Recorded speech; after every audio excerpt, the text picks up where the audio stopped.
नमस्ते।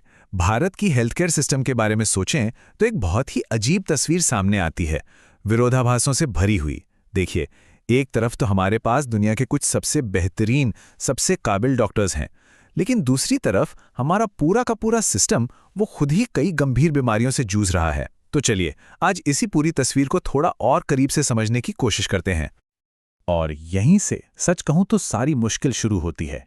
ये जो आरोप है ना कि सिस्टम मरीजों से ज्यादा मुनाफे को देख रहा है, इसने आम लोगों और हेल्थ केयर सिस्टम के बीच भरोसे की एक बहुत गहरी खाई बना दी है। और यही वो खाई है जिसे आज हम समझने की कोशिश करेंगे। तो आज की हमारी पड़ताल इन 5 हिस्सों में बटी है।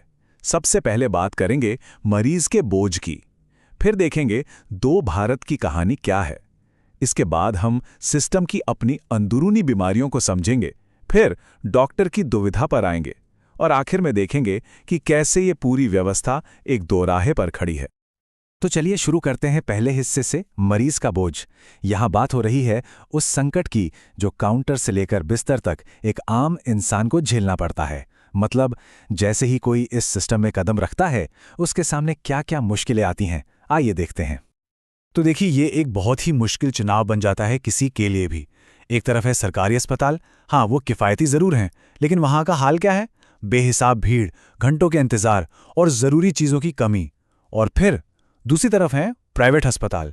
इलाज शायद थोड़ा जल्दी मिल जाए, पर वहाँ बिल इतना ज़्यादा आता है, ऐसी ऐसी चीज़ें बिल में जोड़ी जाती हैं जिनके बारे में पता भी नहीं चलता।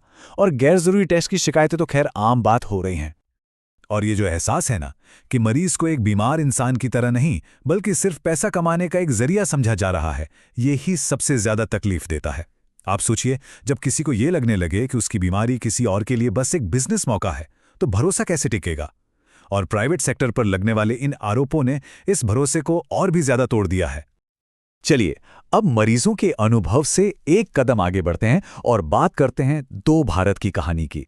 और ये कहानी है शहर और गांव के बीच की उस बहुत बड़ी खाई की, जो हमारे हेल्थ केयर सिस्टम की एक बेहद कड़वी सच्चाई है। 70%।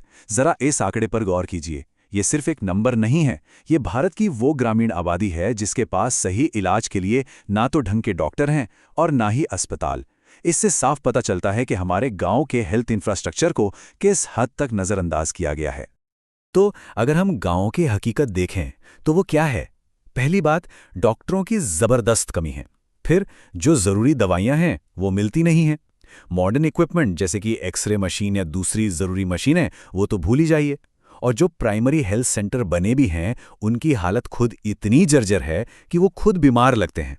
अब ऐसे में देश की इतनी बड़ी आबादी के लिए अच्छा इलाज पाना वाकई एक सपने जैसा ही है। तो चलिए, अब एक और परत हटाते हैं और देखते हैं सिस्टम की अपनी बीमारियों को, मतलब भ्रष्टाचार और बीमा योजनाओं की नाकामियों को। ये वो चीजें हैं जो अंदर ही अंदर पूरे के पूरे ढांचे को खोखला कर रही हैं। तो सवाल उठता है कि इस टूटे हुए सिस्टम से आखिर फायदा किसको हो रहा है? ये एक बहुत ही जरूरी सवाल है, क्योंकि ये हमें उस तरफ ले जाता है जिसे अक्सर मेडिकल माफिया कहा जाता है। मतलब वो कौन से लोग या कौन सी वजह हैं जिनके चलते ये गलत चीजें चलती रहती हैं। तो देखिए, ये कथित तौर पर पूरा खेल चलता कैसे है। आरोप लगते हैं कि दवा कंपनियां महंगी दवाएं लिखवाने के लिए कमीशन देती हैं। फिर अस्पताल और डायग्नोस्टिक सेंटर यानी लैब्स आपस में मिलकर गैर जरूरी टेस्ट की सलाह देते हैं। और बात यहीं खत्म नहीं होती। सरकार की बीमा योजनाएं हैं, लेकिन कई प्राइवेट अस्पताल उन्हें लेने से ही मना कर देते हैं।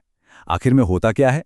मरीज बेचारा उलझी हुई कागजी कार्रवाई और भारी भरकम बिलों के बीच फंसकर रह जाता है, जिसे बीमा भी कवर नहीं करता। अब जरा नजरिए को बदलते हैं और सिक्के का दूसरा पहलू देखते हैं। बात करते हैं डॉक्टर की दुविधा की, क्योंकि इस बीमार सिस्टम का शिकार सिर्फ मरीज नहीं है, इसके अंदर काम करने वाले हमारे डॉक्टर्स भी बहुत भारी दबाव में हैं। और ये दबाव आता कहां से है? देखिए, सबसे बड़ा हिस्सा है मरीजों का भारी बोझ। फिर आती है स्टाफ की कमी, लंबे लंबे काम के घंटे, जिसकी वजह से डॉक्टर पूरी तरह थक जाते हैं, जिसे बर्नआउट कहते हैं। और ये सब क्या है?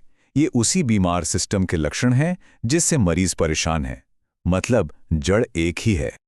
तो असल मुद्दा ये है, हाँ, हमारे देश में डॉक्टरों की कमी है, ये एक सच्चाई है। लेकिन जो डॉक्टर हैं भी, उन्हें सिस्टम से कोई सपोर्ट नहीं मिलता। और यही बात इस समस्या को एक बड़े संकट में बदल देती है।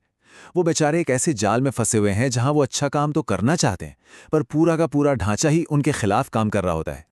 और अब आते हैं हमारे आखिरी हिस्से पर, एक दौराहे पर खड़ी व्यवस्था। यहां हम उस सबसे बड़े विरोधाभास को समझेंगे कि एक ऐसा सिस्टम जिसमें इतनी जबरदस्त काबिलियत है, इतने अच्छे प्रोफेशनल्स हैं, वो अपनी ही कमियों की वजह से लगभग बेबस सा हो गया है। तो ये विरोधाभास बिल्कुल साफ दिखता है। तराजू के एक पल्ले में हमारी ताकतें हैं, हमारे काबिल डॉक्टर्स, देश में बढ़ती हुई टेक्नोलॉजी और नई चीजें करने की क्षमता। लेकिन दूसरे पलड़े में हमारी कमजोरियां हैं, सिस्टम में पारदर्शिता की भारी कमी, गांवों को पूरी तरह नजरअंदाज करना, फैला हुआ भ्रष्टाचार और सरकारी अस्पतालों पर हद से ज्यादा बोझ। और आखिर में हम आपको इसी एक बड़े सवाल के साथ छोड़े जा रहे हैं। सवाल ये है कि इतनी जबरदस्त क्षमता होने के बावजूद क्या भारत का हेल्थ केयर सिस्टम अपने इन गहरे विरोधाभासों से कभी उभर पाएगा? ये वो सवाल है जो इस पूरे विश्लेषण का निचोड़ है और जो हमें हमारे हेल्थ केयर के भविष्य के बारे में सोचने पर मजबूर करता है।